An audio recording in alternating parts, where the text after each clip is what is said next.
괴담 속으로 캠핑.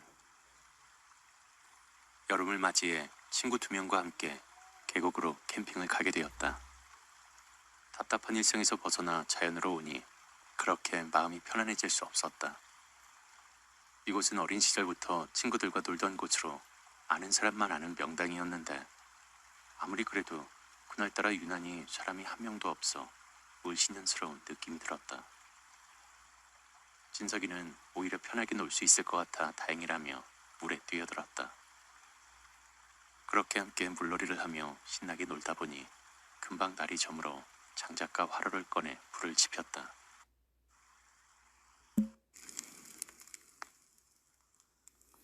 그렇게 멍하니 불을 보고 있자니 진석이가 대뜸 이런 말을 했다. 야, 밤에 물놀이 해봤냐? 별 보면서 물에 떠 있으면 그렇게 끝내주거든. 사내놈들끼리 무슨 낭만 찾냐? 낭만이 아니라 버킷리스트라는 거다, 이 무식한 놈아. 그렇게 진석이는 계곡물에 들어갔고 물에 둥둥 떠서 하늘을 보고 있었다. 아, 조심해. 너희들도 얼른 들어와. 진석이의 말에 성우도 바로 물에 뛰어들었고 나는 괜스레 신경이 쓰였다. 어떻게 할까?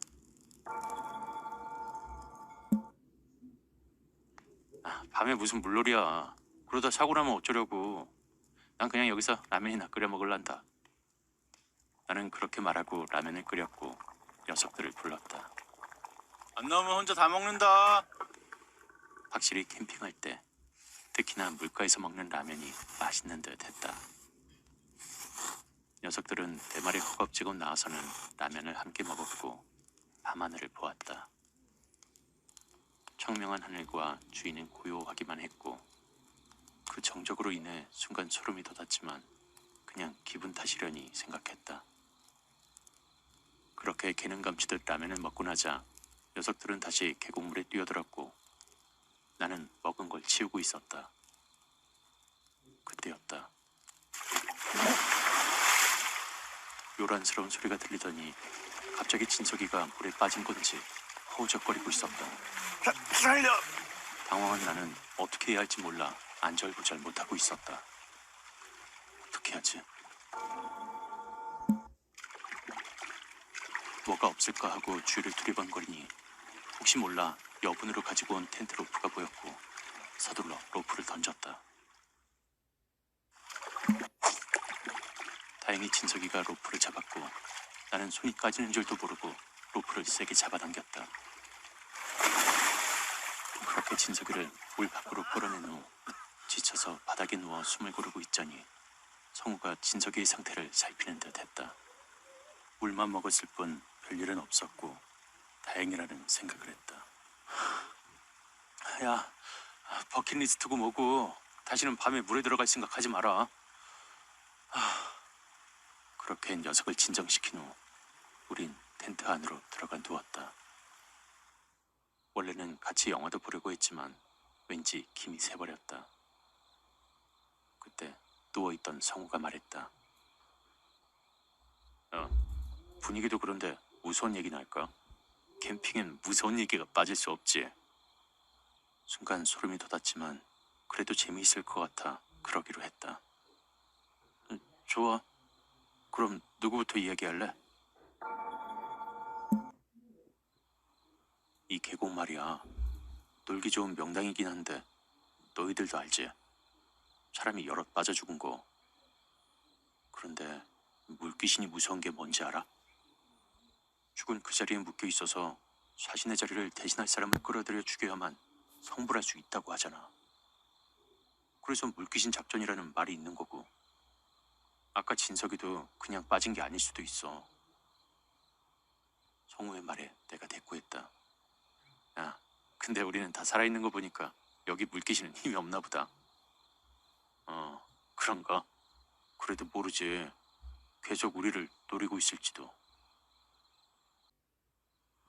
이런 물가에서는 밤에 이름을 부르면 안 된대. 그리고 누가 불러도 쉽게 대답해서는 안 된다고 하더라. 왜? 이름을 부르면 귀신이 그 사람 이름과 모습을 빼앗는다고 하고, 이런 늦은 시간에 낯선 곳에서 누가 자기 이름을 부르는 게 말이 되냐? 그게 사람이겠어?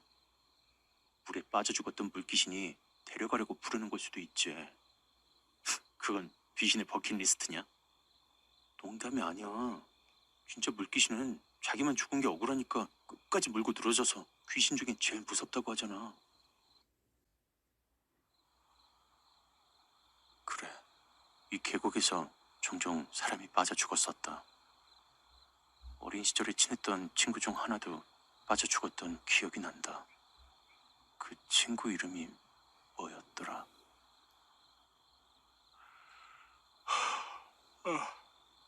그러다 슬슬 졸리기 시작했고 하나둘 잠이 들었는데 얼마나 잤을까? 누군가가 날 부르는 소리에 깨게 되었다. 일어나, 같이 가자. 일어나, 같이 가자. 계속 반복되는 소리에 짜증을 내며 일어났고 친구가 부르는 줄 알고 텐트 문을 열고 나가려던 그때 내 옆에 누워서 자고 있는 친구들이 보였다. 당황한 내가 멈칫하고 있을 때 누군가의 그림자가 텐트 주변을 서성이는 것이 보였다. 일어나, 같이 가자. 친구들은 다 여기 있는데 누가 날 부르는 걸까? 일어나, 같이 가자. 어떻게 하지? 일어나, 같이 가자. 누구인지도 모를 사람이 그것도 이 시간에 나를 부를 리가 없다는 생각이 들었다. 일어나, 그리고 아까 친구가 했던 말이 떠올라 더욱 나갈 수가 없었다. 일어나, 같이 가자. 그렇게 숨죽인 채 모르는 척 누워 있었더니 곧 잠잠해졌다. 그저 내가 헛것을 보고 들었다는 생각에 눈을 붙이려는 그때 텐트가 격렬하게 흔들리기 시작했다. 누군가가 계속 텐트를 치고 자꾸 흔드는 듯 했고 너무 무서워진 나는 얼른 여기서 벗어나야겠다는 생각에 친구들을 깨웠다. 친구들은 부스스 일어나 무슨 일이냐고 물었고 지금 상황에 심각성을 느끼지 못하는 듯 했다. 그러다 갑자기 아무 일도 없다는 듯 잠잠해졌고 잠시 조용해진 틈을 타 텐트 문을 열고 튀어나갔다. 텐트 밖에는 웬 여자와 남자가 서 있었고 온몸이 물에 젖은 듯한 모습이었다. 분명히 사람은 아닐 거라는 확신이 들었고 나는 친구들에게 얼른 나오라고 외쳤다. 친구들은 너무 놀랐는지 움직이지 않았고 그저 나를 쳐다보는 것이 보였다. 어떻게 할까? 뭔가 이상함을 느낀 나는 얼른 이곳을 벗어나야겠다는 생각뿐이었고 그렇게 바로 차에 올라타 출발했다. 차가 움직이기 시작하고 마음이 조금 놓였던 그때 룸미러로 뭔가가 보이기 시작했다. 자세히 보니 친구들이 무표정으로 달려오고 있었고 그 모습에 소름이 끼쳤다. 전혀 힘든 표정이나 나를 부르는 게 아닌 차의 속도와 비등하게 달려오고 있었다. 지금 잡히면 끝장이라는 생각에 속도를 내어 겨우 그곳에서 벗어나게 되었고 무서워서 집으로 가지도 못하고 근처 PC방에서 뜬 눈으로 밤을 새운 나는 아침이 되자마자 성우에게 연락했다. 여보세요. 아침부터 전화야. 야, 너희들 괜찮은 거야? 지금 어디야? 괜찮냐니 뭔 소리냐. 아 그리고 집이지 어디긴 어디야. 집이라고? 그렇게 빨리 도착할 수 있는 건가? 아니 그 시간에 버스도 기차도 없을 텐데. 어? 벌써 집에 간 거야? 어제 분명 같이 캠핑 와서. 캠핑은 다음 주잖냐. 까먹고 있었냐? 알고 보니 날짜를 착각해 나 혼자 캠핑을 하러 간 것이었고 만나기는커녕 연락한 적이 아예 없다고 한다. 아니 분명 같이 수영도 하고 라면도 먹고 너랑 진석이랑. 너 진짜 왜 그래? 진석이 죽은 날 그랬잖아. 같이 수영하고 라면 먹고 놀다가 빠져 죽어서. 어제가 기일이고 그래서 다음 주에 가보자고 한 거 아니냐. 너 무섭게 왜 그러냐 임마. 그제야 정신이 번뜩 들었다. 그래, 그때 진석이는 죽었다. 10년 전 어제. 불도 피우고 라면도 먹고 해가 지도록 놀다가 물에 빠져 죽었었지. 그때 진석이를 구하지 못하고 무섭다고 도망갔던 내가 생각났다. 그래서 진석이가 나를 다시 부른 걸까? 진석아, 정말 미안해. 그때 내가 널 구했더라면 지금도 함께 즐거운 여름을 보내고 있을 텐데. 계곡 바위 위에 국화꽃을 올려두고 진석이에게 울면서 말했다. 그때 등 뒤에서 진석이의 목소리가 들렸다. 친구야, 같이 가자.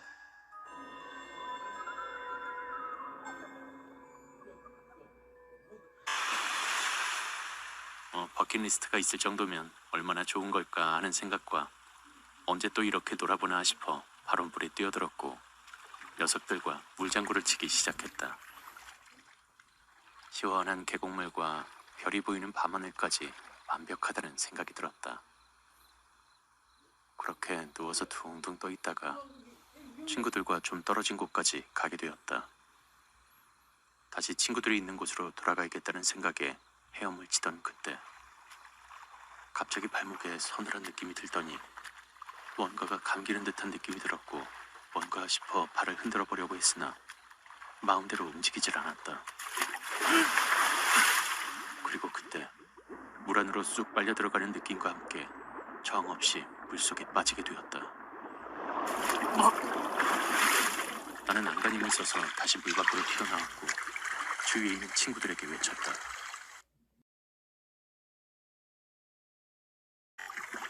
하지만 내 목소리가 들리지 않는지 친구들은 서로 장난치기 바빴다. 나는 점점 힘이 빠지기 시작했고 그렇게 물속으로 가라앉게 되었다.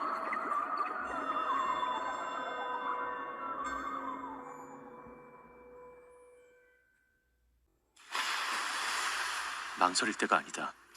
나는 진석이를 구하기 위해 바로 물에 뛰어들었고 바로 진석이가 있는 쪽으로 다가갔다. 그런데 물에 빠진 사람은 보통의 몇 배의 힘을 낸다고 했던가. 진석이가 나를 잡아 나는 몸 가누지 못하고 휘청이기 시작했다.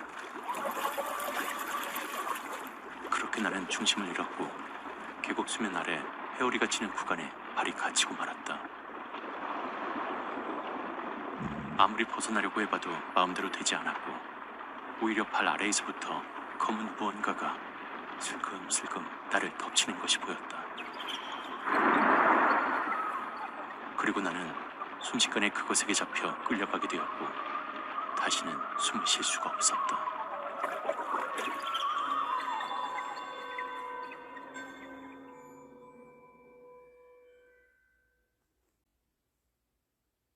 동네 사람들은 알만한 계곡이었고 나를 본 사람일 수도 있는데다 신경이 쓰여서 도저히 안 되겠다는 생각이 들었다.